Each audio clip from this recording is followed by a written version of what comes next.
In today's video, I'm going to teach you how to share Dropbox files with link. By the end, you'll have a shareable link you can send anywhere so others can quickly view the file you choose.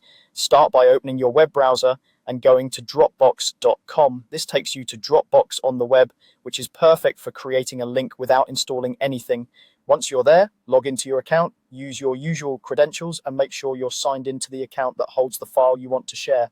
After you're in, look to the left-hand panel and click on the Folders tab. This is where your files are organized by folders, so it's the most direct way to find what you need.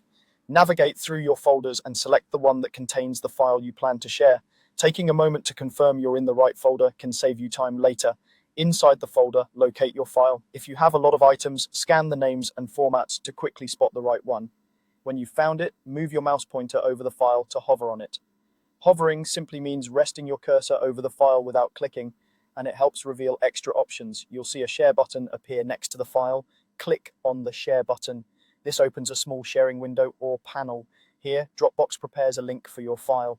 In that panel, select Copy Link. As soon as you do, Dropbox generates the link if it hasn't already and copies it to your clipboard, ready to paste wherever you need. That's it. The link is now created and copied. A couple of quick notes to keep things clear. The link you just copied is designed for easy sharing. By default, the people who receive it can view the file in their browser, which makes it ideal for quick access without downloading or signing in. Keep in mind that the link points to exactly the file you selected, so if you ever move or rename the file, you may want to repeat these steps to make sure the link still points to the right place. If you don't immediately see the share button, double check that you're hovering over the file name and not just the empty space in the folder. Also make sure you're in the Folders tab on the left so you're looking at your organized files. That's the whole process from opening Dropbox to copying a shareable link. Thanks for watching.